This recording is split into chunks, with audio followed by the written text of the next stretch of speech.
As you can see, we're in festive mode today. Of course, coming up to Christmas, you might be able to see a few Christmas trees in the windows along Learmonth Terrace here where we are.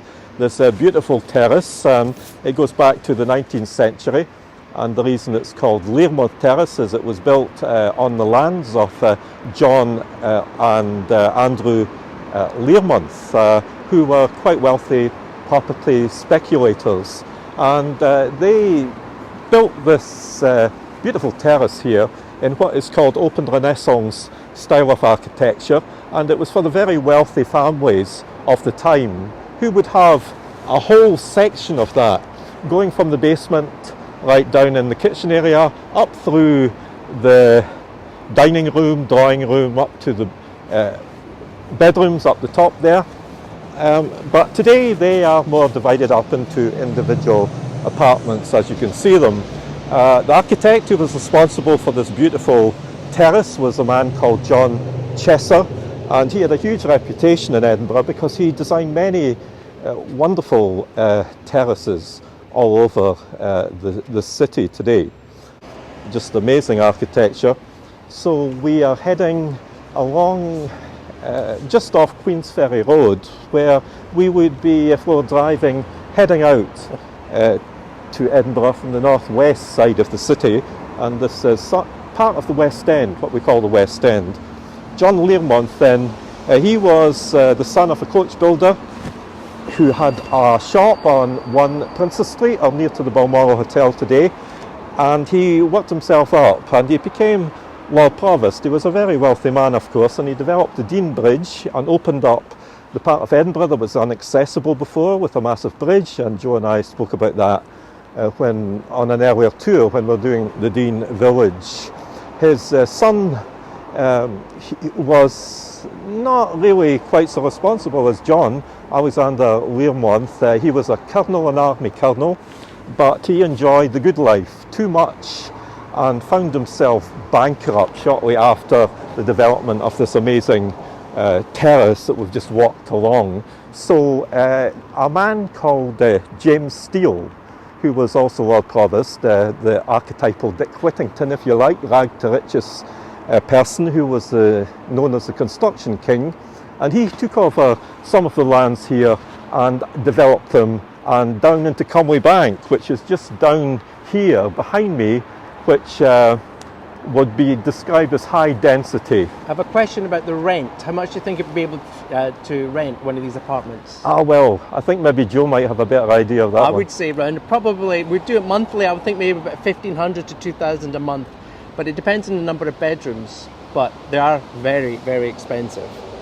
Right. I think you'd be getting cheap if you had it for 1,200 to 1,500. Yeah, quite expensive. So what we're going to do quickly, we're going to wander down a little bit closer to this magnificent building, which you may see, it's quite overcast today. This is called Fettes College. This was gifted by a very wealthy, self-made man as well, who was Sir William Fettes, who came from the northeast of Scotland. We sometimes think the name Fettes was a derivation of Fides, which would have been a much more common name in Scotland at the time.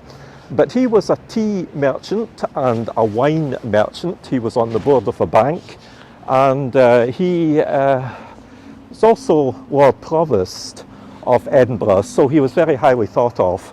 And his son, in the early 19th century, was travelling in Germany and unfortunately caught typhoid and died. So as Sir William went through his life, his estate accrued more and more. He was very, very wealthy. He owned this whole area down here called Conway Bank, and after he died he left his money for charitable purposes.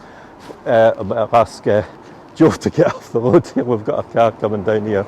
For charitable purposes, to maintain the poor and orphaned children of Edinburgh, who were boys, of course. It was boys that were getting education over girls at the time. But by the time the school was built in 1870, the Education Committee ruled that trusts should operate differently and education should be generally offered to the masses. So it meant that this school eventually became a fee-paying school with much controversy, because Sir William Fettes had actually stipulated it was to be for the poor and orphaned children. It's in what we call the French Gothic style of architecture, with its great spires, and is often compared to Hogwarts, the fictional school of Harry Potter.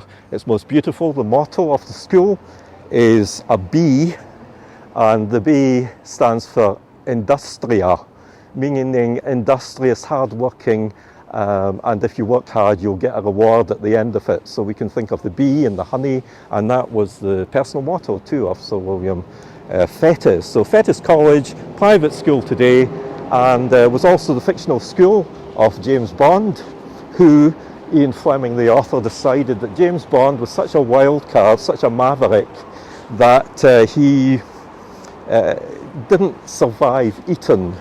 He was getting expelled from Eton, so he sent him instead to Fettes College today. So it's most amazing. Designed by James Bryce, who is one of the leading architects who also designed the Bank of Scotland, the astounding domed building just off Princes Street Gardens. So he was the leading Victorian architect of the time, was David Bryce. Now we're going to go onto a building and hopefully connect with a couple of the residents of this area who've got some local knowledge and plan. There they are, I think. Hello, this is Joe, and here we are. We're doing a live Facebook tour, and we've got a lot of international viewers at the moment who love to hear about Edinburgh. So we're just taking them along here to see this beautiful architecture of where you stay. And if you've got any information, any inside information, it would be great to hear it. So what we'll do is I'll stay very far away as I can. That's Okay. all right. This place was built in the 1930s, Uh-huh. right? 1931.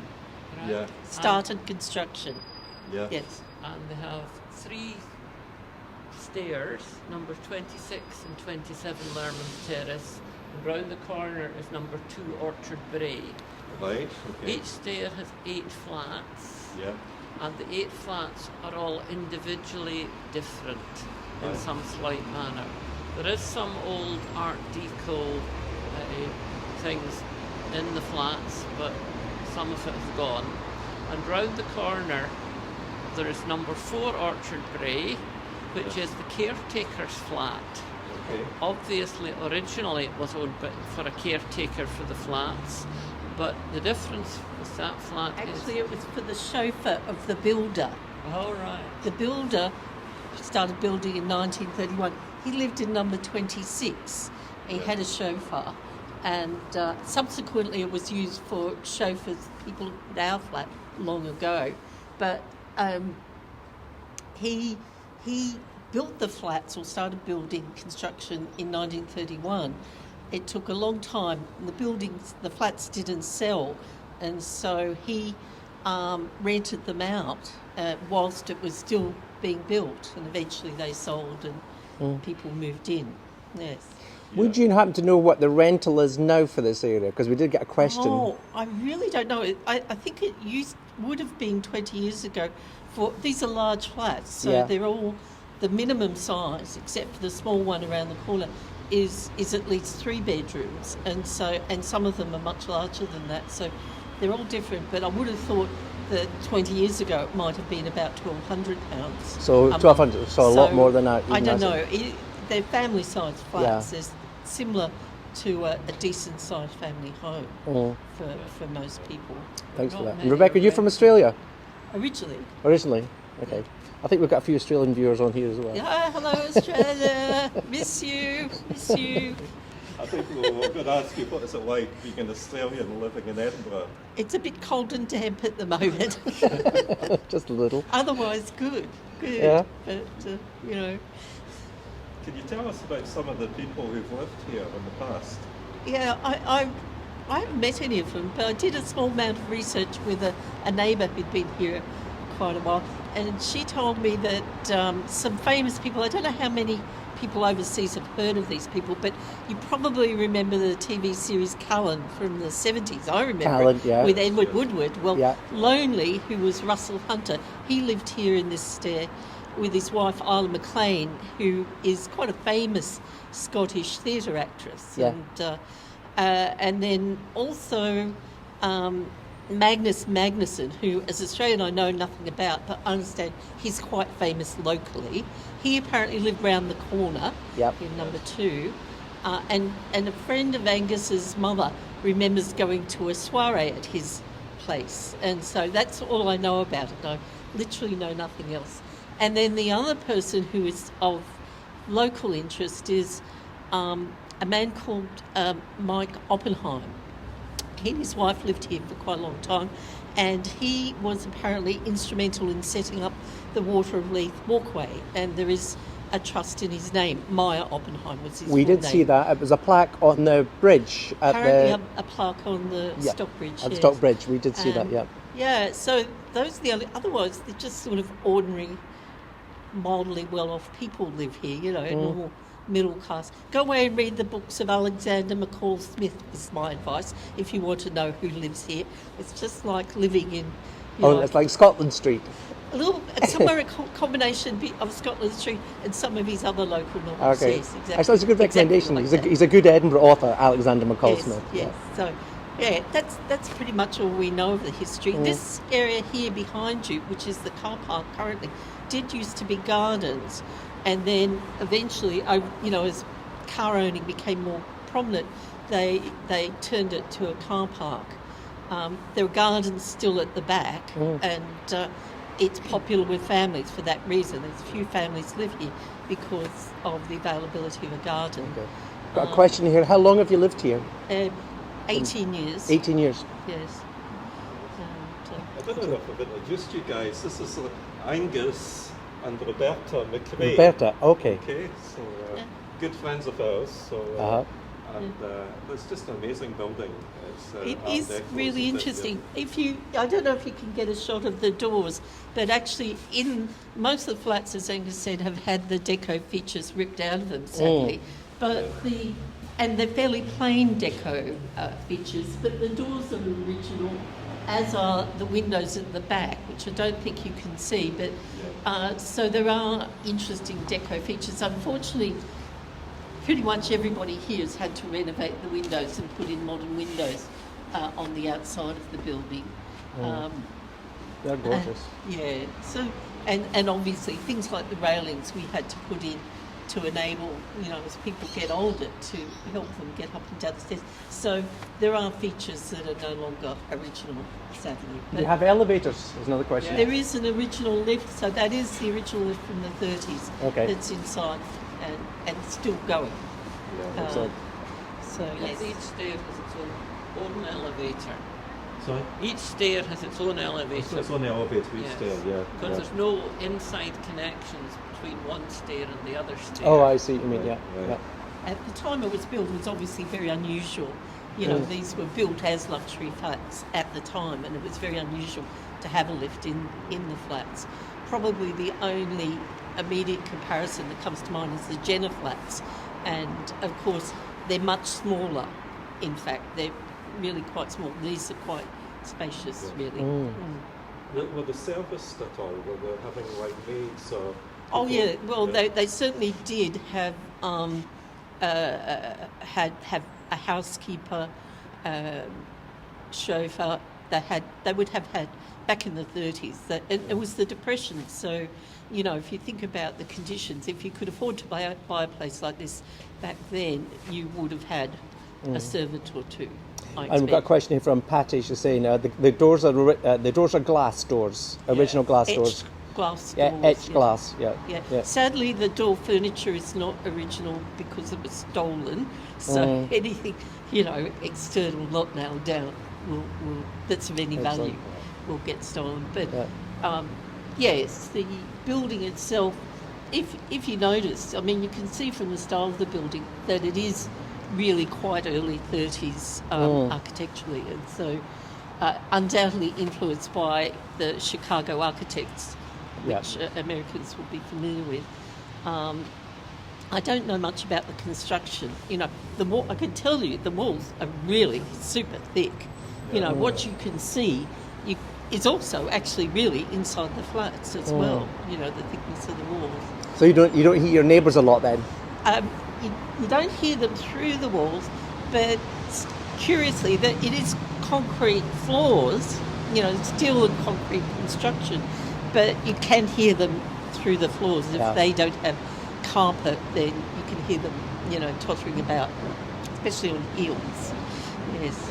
Perfect. Makes me think of Poirot and Agatha Christie, and the Poirot might have stayed in those areas. Oh, of course, the buildings in Poirot were actually rather nicer, weren't they? You know, they sort of still have all the original features and everything. This is a little bit like that, but without all the glamour, I'm afraid, you know, of the building. Yeah. Excellent. Okay, well, thanks for coming out. Thank you very much. No, thank you very much indeed. I think we've got your Christmas card here, so I'm just going to... Did you drop your Christmas card? No, your Christmas card is in the post. Oh, it's So I hope you get it by Christmas. Do you want some cake? We have lots of cake. We don't need any cake, thanks. Thanks very much. And if you go around the corner, there's the garages. Uh-huh. Yeah. Number 6 Orchard Road, which is a communal garage. Okay, yeah. But there aren't 24 garages. There's less than one garage per flat. Oh, In the 1930s, affluent people had cars. Not all affluent people had cars. Yeah. And in the centre of that, no longer there was once a petrol pump. And the tanks are still below the floor, now filled with sand and water. The old petrol tanks are still there, but no longer in use for a very long time. Yeah. And that garage is a flat roof, which during the war was a roof garden growing vegetables. oh, But now it just has a felt roof like any other flat roof. yeah. Fantastic. Okay. Okay, thank you very much thanks indeed. much, and, Thank you. Stay safe and thank you and Merry Christmas and all the best. Okay. And you get lovely comments, a pair of you as well. So You can watch it on catch up. yeah, Okay. thank you very much. Bye-bye. Bye-bye. Bye. So that was lovely to hear about the story of I love these flats. They're absolutely stunning. It's great, to get the experience of actually living in these places. I mean, we speak about the outside of these apartments, but it's great because you get so much different things there. Now, these apartments were actually built in the 1930s, as Alberta was saying, by Thomas Bohill Gibson, and he was a cinema and a theatre designer of the 1930s, and sadly, because of television, many of his theatre buildings were demolished. But maybe speaking to a few of the locals here that know the Dominion cinema. I know the Dominion. Joe stays up my there. local cinema. Well, it's the same architect who designed these flats that designed the Dominion cinema. So we're going to take a little wander to an older piece of architecture just around the corner. And I would say if you ever come to Edinburgh and you want to go to an original Art Deco cinema, the Dominion is still privately owned by the same family. And inside you have little love seats you can sit on, and they bring a gin and tonic to your chair. They also have electronic chairs, recliners as well. So there's different classes of chairs. They're all leather, it's beautiful on the inside. You used to go there and you would have your meal too, wouldn't you? It would be a real evening event where they had There was a whole evening at the cinema. you could spend there, The movies. and you got welcomed at the door by the guy In full livery. in full, take you back to another time. So we're going to come through to this building here, which is 25 Learmonth Terrace, and just look at that. This building dates to the 1890s, and it was built for a very wealthy spirit and wine merchant called Arthur Sanderson. He was one of a big family, and they were based down at the port of Leith. And because he needed a big place to entertain, and he was immensely wealthy, then he built this house here. Now, it was built by a man called James Simpson, and inside has been described as the most sumptuous interior in Edinburgh, so it very much is a hidden gem. It's open on Doors Open Day when the public can come in and have a view. Today you can see the flag of the RAF because it's the Royal Auxiliary Air Force who've got their headquarters here today. But back then in the 1890s it was a really stylish place to entertain. And it's got what we call art furniture inside, and it's got various rooms. You could go into Elizabethan interior, you could go into a Jacobean interior, you could go into a Georgian Adamesque after Robert Adam interior, and some amazing beautiful stained glass. In fact, I've got a picture of the interior here, if I can show you that. I'm just going to pin the mic back on here, if I can do that, so I can show you the picture. And we've got Donna saying hello from Colorado. Thank you everybody for joining today. The doors here is quite spectacular as well. We've got some just incredible buildings here, so I hope you can still hear me, and I'm going to show you this here.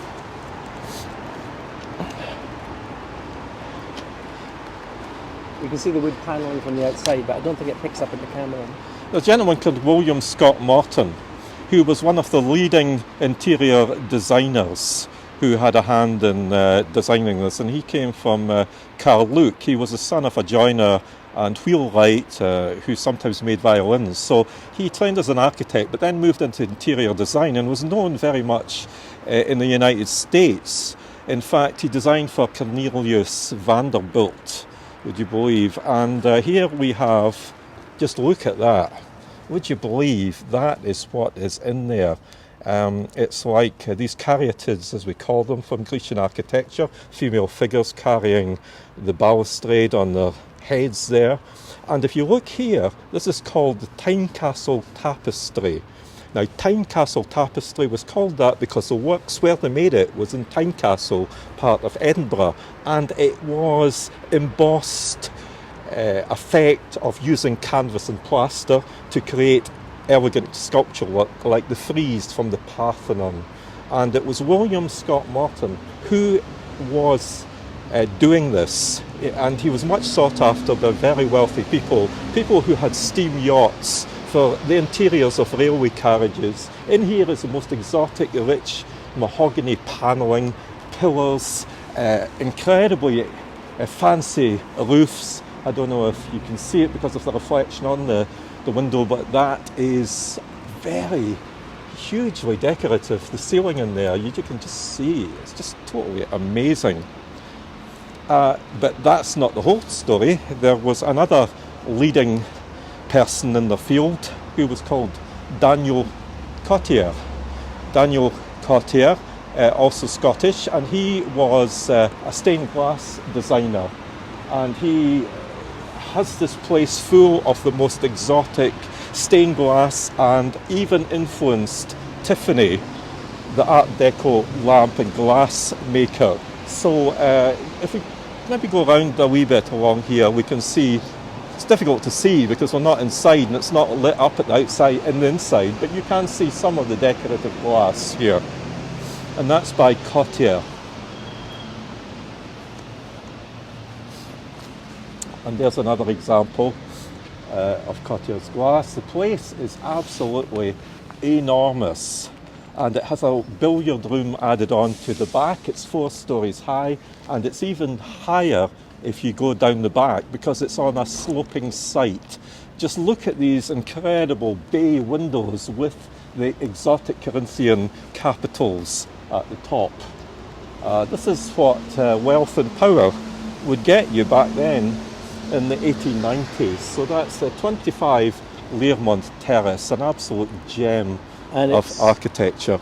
And it's fair to say that there was if you've ever watched Upstairs, Downstairs, then it would be the servants would be in the downstairs and living up in the attics, I guess. Yes, yes, absolutely. And you would have your footmen and you would have your carriages, and they were just, well, interestingly enough, I was talking about Daniel Cottier, and he started what was called the aesthetic movement, and that was a major influence in interior design in Australia and the United States. So when we talked about Scott Morton, who was doing the wood panelling and the joinery work and all the exotic, fancy Tynecastle Tapestries. They had a showroom in New York, the Scott Mortons, and they were supplying wealthy people, wealthy industrialists all over the United States. But the one failing was it was going to be too costly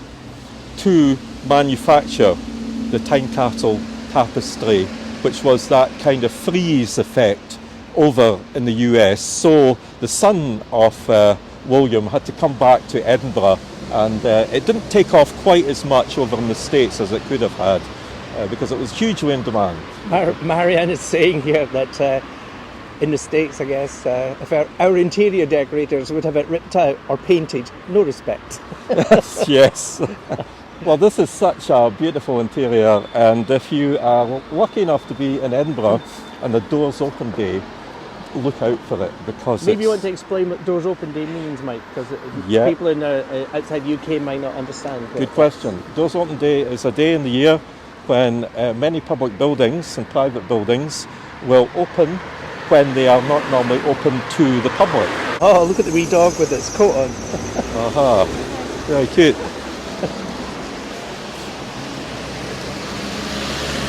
So today is the shortest day here. Sorry? Today's the shortest day here in Scotland. Shortest in the day. Northern Hemisphere. Yeah. So it's the winter solstice. And this evening Mike will be up in Carlton Hill. He'll be stripped naked doing a fire festival. We'll try and film it for you. This is when all the druids go out and start to gather their holly and their Yule log.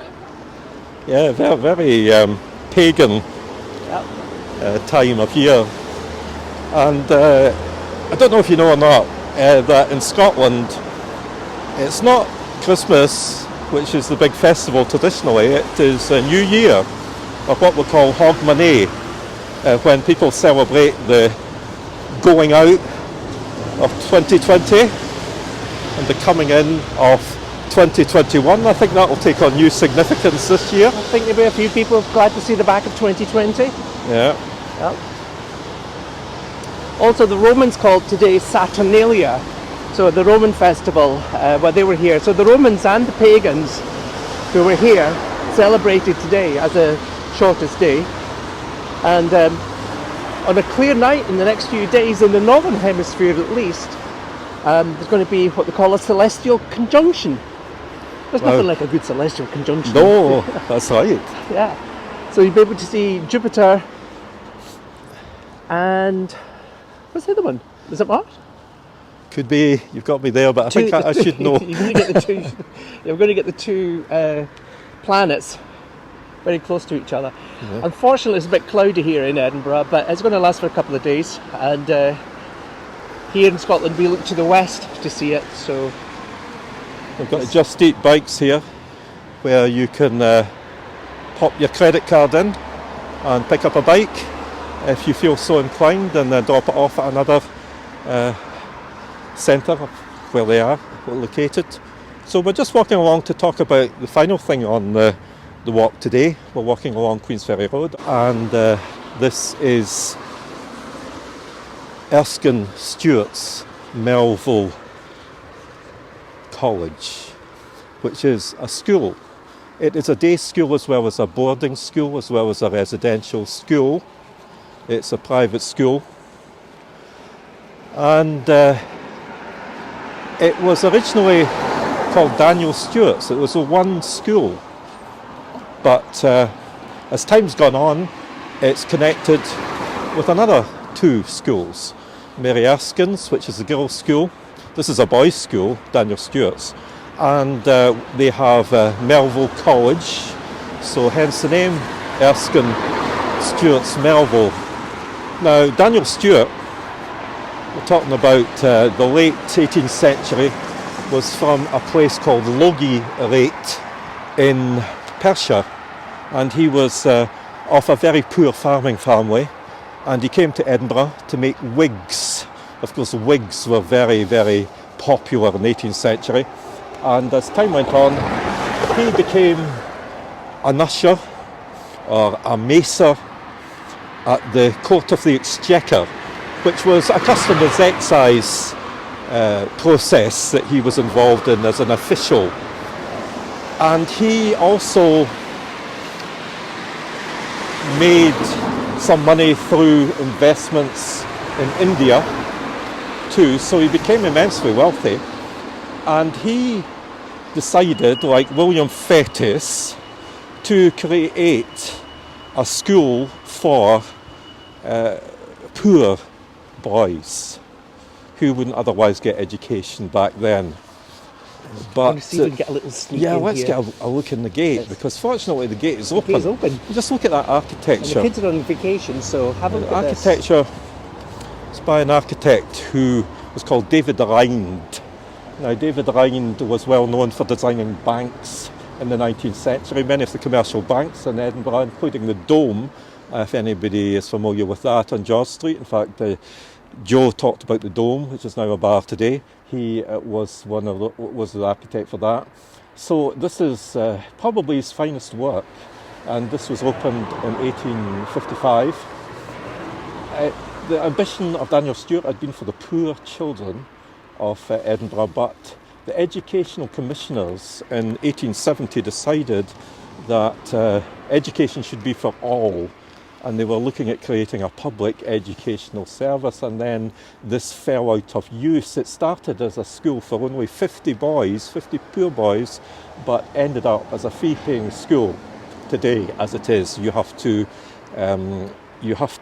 pay fees, pass an examination for getting in here.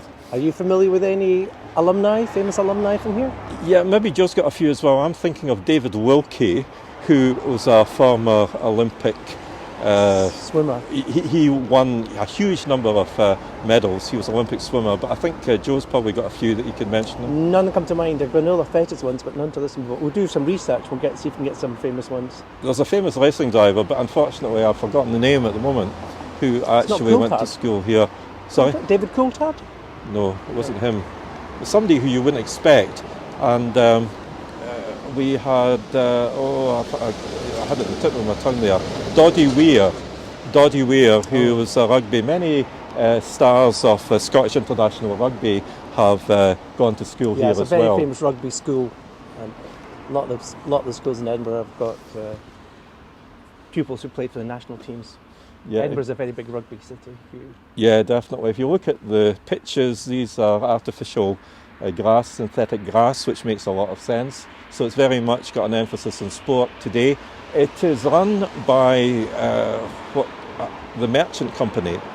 The Merchant Company are running several schools in Edinburgh, including George Watson's and others. And it was to protect trade, to protect Edinburgh trade originally.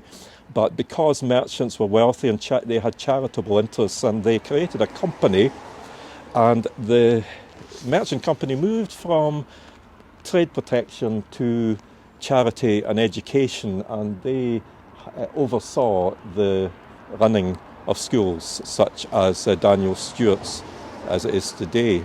Now, I heard that the design for this was actually was put into the competition for the designing of the new Houses of Parliament in London, but it didn't win. So this was a contestant or a contender, the design to be the new Palace of Westminster back in the 1800s down in London. But we can check on that. But I understood that was a... Yeah, that makes a lot of sense, because David Rind trained under Augustus Pugin as a draftsman in his early studies in architecture, who had a hand in the Houses of Parliament, and also Sir Charles Barry, who were leading architects connected with the Houses of Parliament. So we're not sure for sure, but if you look at this elegant building, you would not be surprised to have been a building for the Houses of Parliament. In fact, I think I prefer this building to the current Houses of Parliament in London, and I think it would have made a better Houses of Parliament if that was the case. It's just amazing, astounding. And you think if you go to a school like this, I think you would get your head into your books. You can see there's accommodation wings, annexes around here. I don't want to go too far in, but the students are away, so the schools are closed for Christmas now. Yeah, there's centre. They have like sports centre and swimming pools and recreational centres all over there. So it's quite a big complex. They've got a primary school as well, so children will go here from about 5 years old right through to 17 or 18 years old. They'll spend their whole life, their whole educational life here, and they may even board, they may even stay here during term time as well. Now I can tell you a funny story, because there's a friend of mine who used to work in this building over here. Just behind it is the offices, and this building here is one of the boys' residences. And from her office, when she was sitting on, the boys used to moon her. No. She used to get mooned by the boys. Yep. So she had to keep her blinds closed. No. Yeah. Nightmare. Anyway, I think we're at the light is fading, but fortunately, as you can see, the building is floodlit, so I hope you're getting a good view of that. I know we're on portrait mode, and apologies for that, but that was something to do with Facebook settings, and we'll have that sorted by the next time we're with you, which will be next Monday at the usual, or will it? We just got asked a question about Lisa before we go. Would students as young as 5 board here? Yes, they would. Yeah. If, for example, if your parents were in the military, you would go to boarding schools here, which is quite common in throughout the UK. Children are sent to boarding schools from a very young age. I wasn't. I went to a state school, so.